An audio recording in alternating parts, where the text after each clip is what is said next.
Madame, monsieur, bonsoir et bienvenue dans votre Guadeloupe Soir. À la une de l'actualité, ce sont les reines du jour. Les mamans sont à l'honneur en ce dimanche de fête des mères. L'occasion pour les familles de se réunir à la maison ou bien au restaurant. Nous nous sommes rendus dans le Nord Grande-Terre. Franck Baptiste lance son mouvement politique, le Rassemblement démocratique Saint-Ané, un lancement qui s'est déroulé hier en présence de ses soutiens, mais également de nombreux politiques. Le Calédonien Ryan Lachny, vainqueur du championnat de France de cyclisme des Outre-mer, deux Guadeloupéens complètent le podium, Benjamin Leny et Taïno Caillou. Et puis Silence, ça tourne aux Saintes. Jusqu'au 23 juin, l'équipe du téléfilm Le Fantôme des Saintes a posé ses caméras sur l'île. Un polar au décor paradisiaque, une aubaine pour la population sur place. Nos mamans sont à l'honneur ce dimanche pour la fête des mères. Cadeaux, joli mot doux, elles ont été comblées en ce jour particulier. Un jour synonyme aussi de rassemblement. Nombreux sont ceux à s'être réunis à la maison autour d'un bon repas. C'est le cas de la famille Bernard à Port-Louis, où grand-mère, mère et fille, 3 générations, ont été fêtées comme il se doit. Lydia Quérin, Olivier Duflot. Pour nous, la fête des mères, c'est tous les jours. C'est chaque jour qu'on dit à maman, je t'aime, papa, je t'aime. Et voilà, le ton est donné. Chez les Bernard, fête rime surtout avec chansonnette. Maman, un Thibaut, 2 Thibaut, 3 Thibaut, doudou. Un Thibaut, 2 Thibaut, 3 Thibaut. On a fait partie de la chorale de Port-Louis et on aime beaucoup chanter dans cette famille.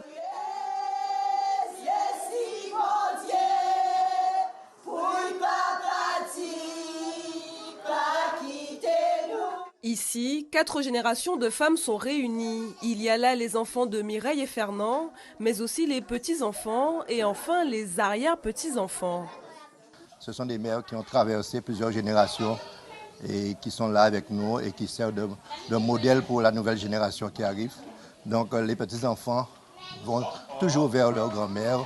Je t'aime un peu, beaucoup, passionnément, à la folie. Être maman, c'est un travail à temps plein. Il n'y a pas de jour congé, il n'y a pas de jour férié, c'est tout le temps. Être maman, c'est tout le temps. Et la plus belle des compensations qu'on a, c'est l'amour que peuvent nous donner nos enfants. Un repas bien copieux, de jolies fleurs, des cadeaux et des gâteaux à partager. Tu as été gâtée, fleurie.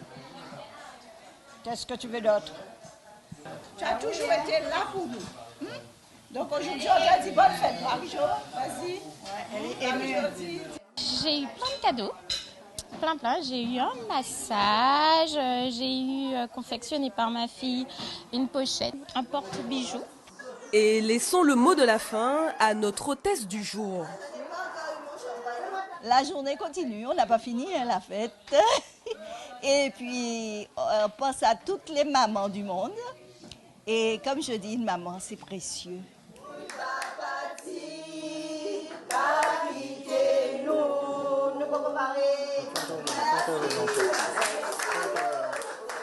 Autre famille, autre ambiance, mais tout aussi chaleureuse et festive. Là aussi, 3 générations ont été fêtées. Nous sommes allés à la rencontre des ramiers.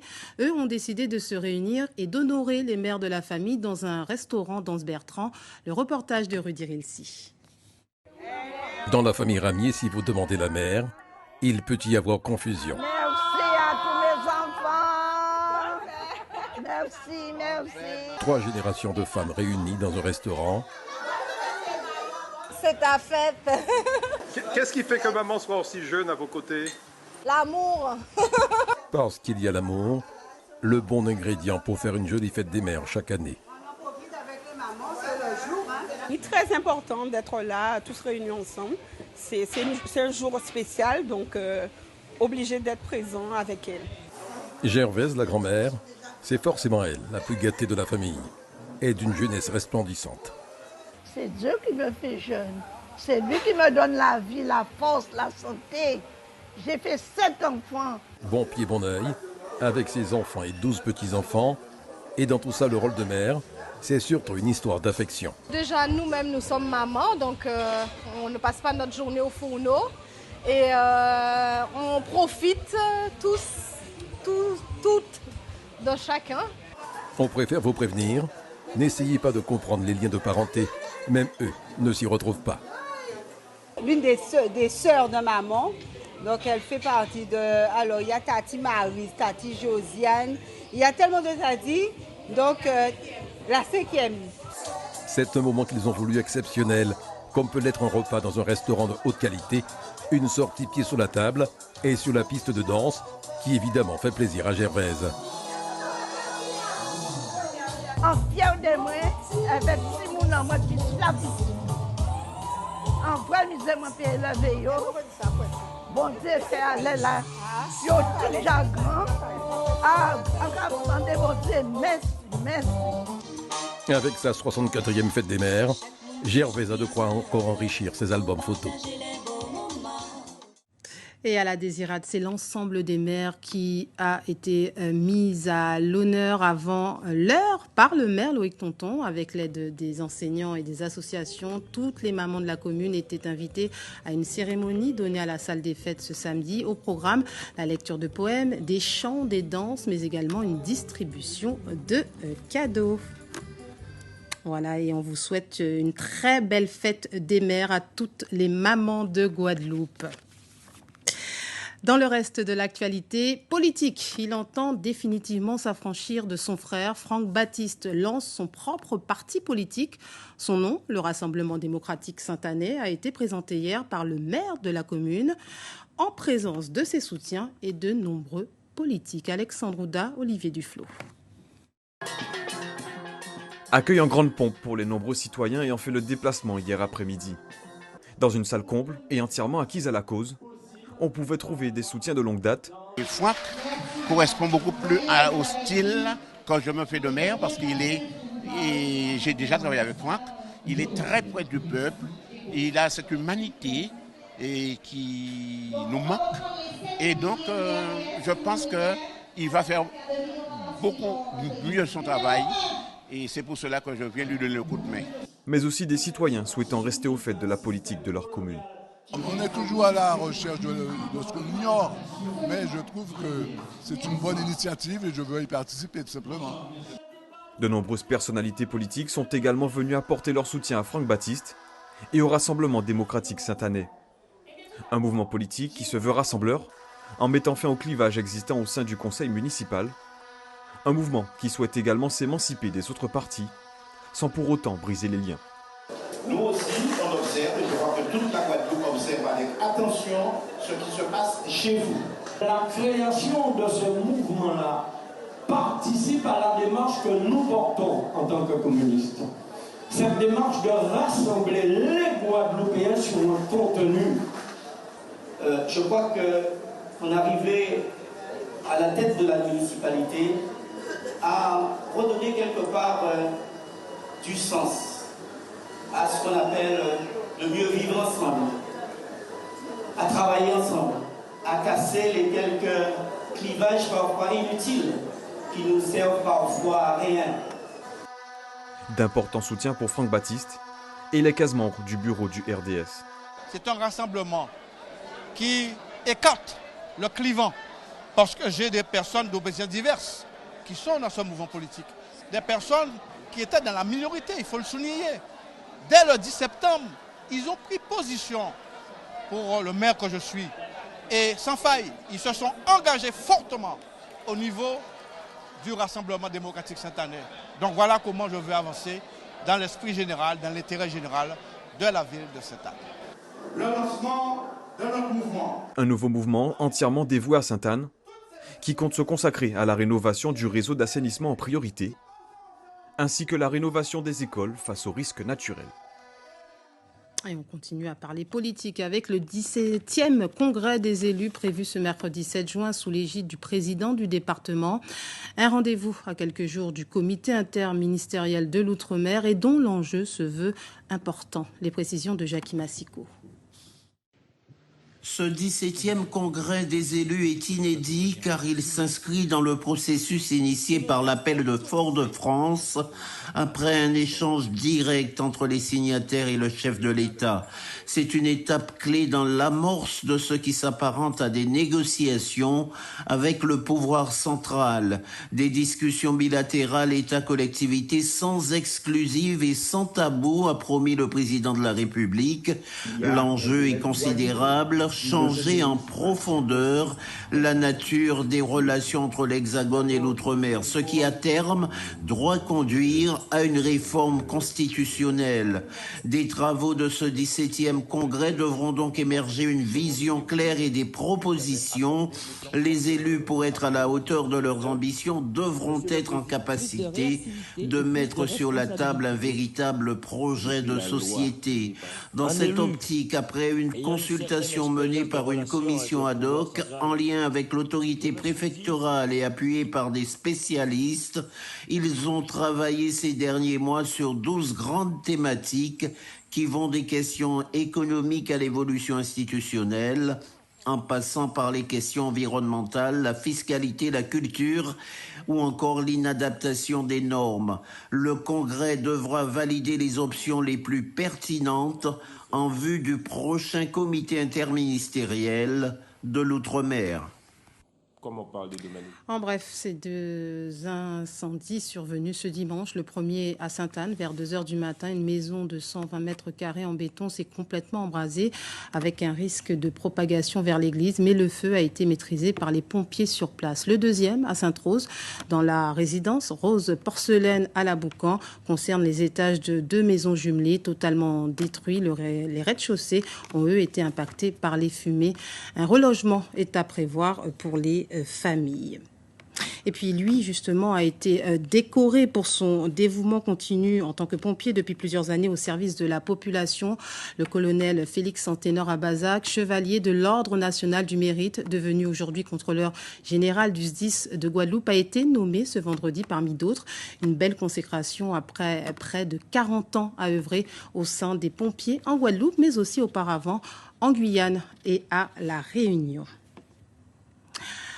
Connaissez-vous le covering? C'est le fait d'appliquer un film de protection sur une carrosserie. Le but, personnaliser sa voiture. Et une jeune femme excelle dans ce domaine. Morgane Quétier, 27 ans, devenue en quelques mois, grâce aux réseaux sociaux, une star du covering. La Lyonnaise est en ce moment en Guadeloupe de passage pour un projet avec une marque automobile haut de gamme. Génération 2000, c'est signé Lydia Quérin, Christian Danquin et Frédéric Fidla.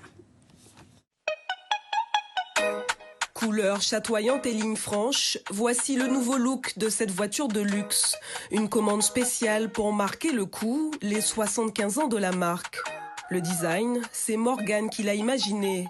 Bonjour, ça va? Oui, allons-y. Merci. On appelle cela un covering. C'est comme une seconde peau qui épouse à merveille les courbes d'une carrosserie. Un sacré défi, un travail méticuleux. Sur cette voiture, étant donné que c'est une ancienne, il y a des endroits où la peinture n'est pas forcément en très bon état, donc il faut faire attention à ne pas l'abîmer non plus. Donc on a évité de démonter, ça rajoute de la difficulté. Et par exemple, les ailes avant sont très courbées, donc ça a tendance à déformer les formes qu'on a choisies assez géométriques. Donc il faut faire attention à ça. C'est tous ces petits détails-là qui après font la différence, quoi. On avait ce véhicule qui est une classique et qui appartient à notre patron, donc c'est un petit peu notre bébé. Et on s'était dit, pour les 75 ans, pourquoi ne pas faire un covering? En parlant un petit peu autour de moi, on m'a dit que Morgane venait en Guadeloupe. Donc je me suis dit, forcément, c'est l'occasion, mais par contre, on ne va pas partir sur un covering classique.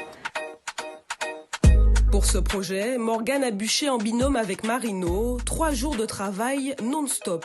Lui aussi fait du covering, mais en Guadeloupe. Par rapport à son parcours, j'ai réussi à vraiment trouver la motivation pour me lancer aussi par la même occasion. Donc elle m'a dit qu'elle venait en Guadeloupe, je lui ai dit il faut qu'on se voit.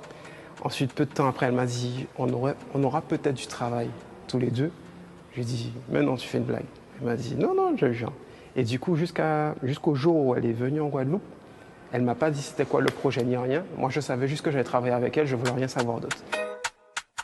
À 27 ans, Morgane est déjà une star dans son domaine. Tous les constructeurs automobiles haut de gamme se l'arrachent. Sur TikTok, elle est suivie par plus de 583 000 abonnés. Véritable vitrine de son travail, les réseaux sociaux ont propulsé sa jeune carrière.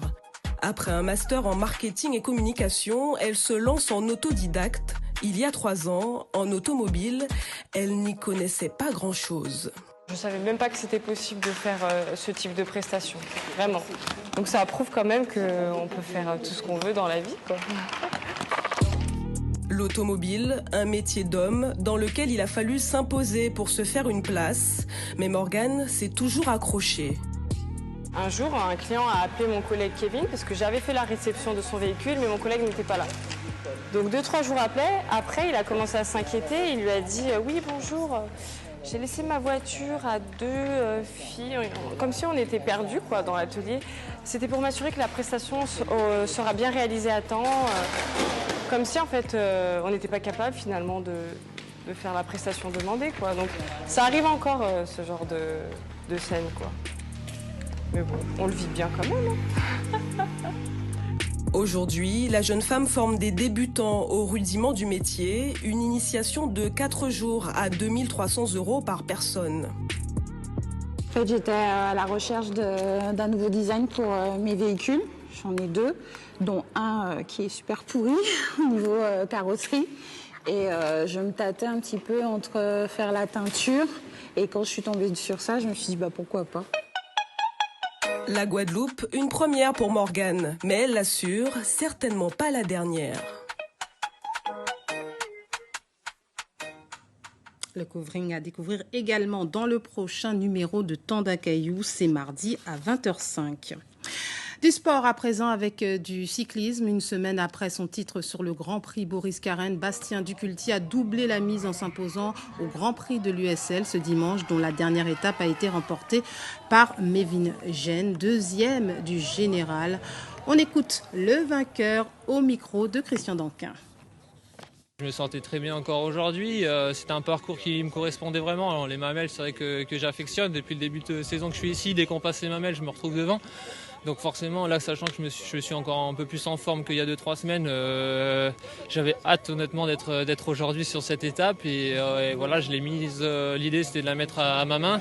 C'est ce que j'ai fait avec mes coéquipiers. Donc voilà, on a montré qu'on était tout de suite là, encore une fois, et pour un petit peu intimider. Et on s'est pas laissé déborder. Donc c'est ça qui est bien à voir et qu'on va retenir.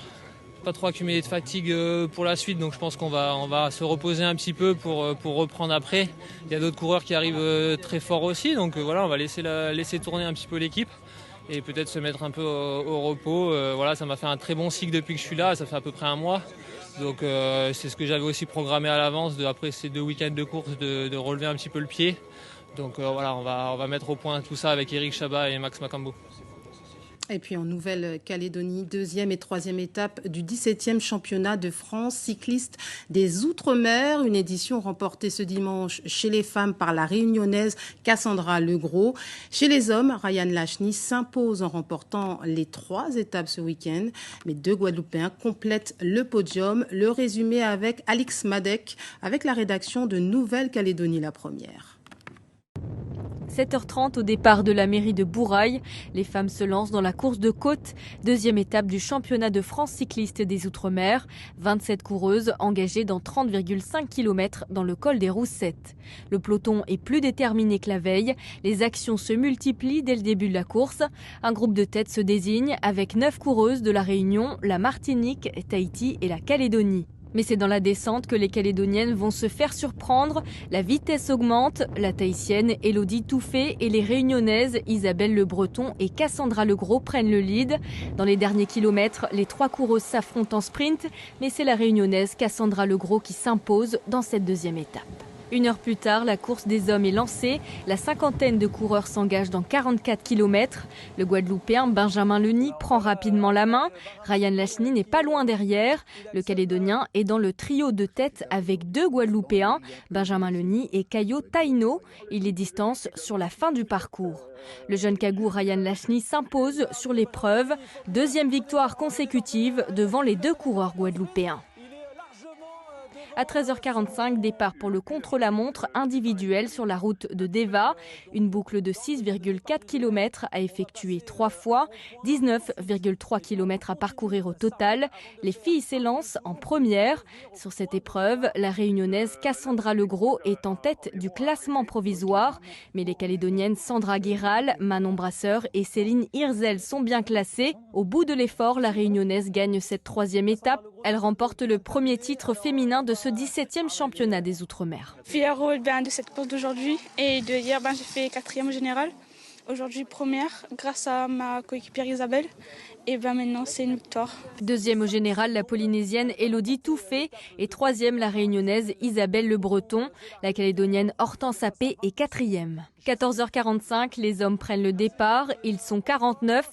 Vainqueur des 2 premières étapes, Ryan Lachny s'élance dans la course sur le vélo de son coéquipier Benjamin Maire. Il se bat pour la première place face aux 2 Guadeloupéens Benjamin Leny et Taino Caillot. Le Cagou s'impose en 25 minutes et 47 secondes. Il remporte les 3 étapes. Il y a eu beaucoup de suspense, on a eu pas mal de péripéties, déjà de la première à la dernière étape, des changements de vélo, des problèmes de matos, c'est un truc de fou, mais on a su surmonter tout ça et être soudés pour finalement la victoire. Au classement général, derrière le Calédonien figurent les 2 Guadeloupéens, Benjamin Leny et Taino Caillot. En football, fin du tournoi international U16. La finale s'est jouée hier soir entre le Stade Rennais et le Flamengo. Une finale remportée par le Stade Rennais 2-0 et que vous avez pu suivre sur nos antennes. Bilan positif donc pour cette 6e édition organisée par le Conseil départemental en partenariat avec la Ligue guadeloupéenne de football. Voilà la joie des joueurs du Stade Rennais. Et puis en escrime, Isaora Tibus confirme sa très grande forme du moment en décrochant la 3e place de la Coupe du Monde de Tbilissi en Géorgie. C'était hier, après avoir survolé ses 4 premières rencontres. La 2e fleurettiste mondiale, championne du monde en titre, ne s'est inclinée qu'en demi-finale face à l'Italienne Martina Favaretto, 15-11, vainqueur finale. Après le nouveau volet de sa série Meurtre A, France Zobda est de retour en Guadeloupe pour le tournage de son nouveau projet. Cette fois, la productrice et comédienne martiniquaise a choisi Les Saintes. Le fantôme des Saintes est un polar mystérieux sur un archipel méconnu et fascinant. Une aubaine pour la population sur place. Rudy Relsi. Décors naturels, paysages variés. Les îles des Saintes inspirent les cinéastes. Sur cette plage de Lens-Rodrigue à Terre-de-Haut, 2 comédiens interprètent une scène du téléfilm policier Le fantôme des Saintes. Ok, merci. Action, répète. Réalisé par Marc Barra, ce téléfilm débute lorsque le corps d'une femme propriétaire de l'hôtel Tourment d'Amour est retrouvé en bas d'une falaise de l'archipel des Saintes. Le tournage mobilise une grosse équipe dans ce décor paradisiaque. On est entre 2 collines rocailleuses avec un côté aride et puis le bleu du turquoise de l'océan. On est vraiment sur un très très beau décor. Une scène un petit peu d'action du film. Voilà, on a tout ce qu'il faut pour faire une petite scène bien comme il faut. Comme on dit. Un téléfilm agrémenté d'action avec la capitaine Gaëlle Broisseau, interprétée par Anne Dessy, originaire de Terre-de-Haut, qui en plus de son enquête va devoir gérer une surprise plutôt romanesque. La cagette, elle reste dans le bateau apparemment. C'est quelqu'un que j'ai croisé 23 ans auparavant. C'est plus que croisé, j'ai eu une histoire d'amour avec lui. Et il est parti du jour au lendemain sans raison. Et donc non seulement je ne suis pas très contente que l'on m'envoie un binôme, mais en plus c'est un ancien amoureux que j'ai pas très envie de revoir. Dans ce téléfilm, il s'appelle Ludovic Augustin. Interprété par Denis Maréchal, il est originaire de Terre-de-Bas. C'est lui qui est mandaté sur l'île pour épauler la capitaine. Il y a une enquête, il y a une histoire d'amour, les 2 sont mêlés, donc il y aura de l'intrigue et du romanesque. Le fantôme des Saintes compte également à son casting Audrey Postel ou encore France Zobda, mais aussi 120 figurants, parmi eux Aurélie Viennet. Je sais simplement que j'ai essayé une très jolie robe, mais c'est tout. Après, on aura la surprise d'ici mardi. Ce nouveau volet de la saga porté par France 3 ne sera diffusé que dans plusieurs mois. Le tournage du Fantôme des Saintes se poursuit jusqu'au 23 juin prochain. Avant de se quitter, le rappel de l'une des informations principales de ce journal, ce sont les reines du jour. Les mamans sont à l'honneur en ce dimanche de fête des mères. L'occasion pour les familles de se réunir à la maison ou au restaurant. Nous nous sommes rendus dans le Nord Grande-Terre. C'est la fin de cette édition. Merci beaucoup de nous avoir suivis. Retour de l'information en radio 5h, Florence Péroumal. 6h15, la grande interview. L'invité de Claude Anican sera Franck Baptiste, le maire de Sainte-Anne. En télé, 13h, Eddie Golab-Camp. 19h, Christelle Théophile. Très belle soirée sur Guadeloupe la première et bon début de semaine à tous.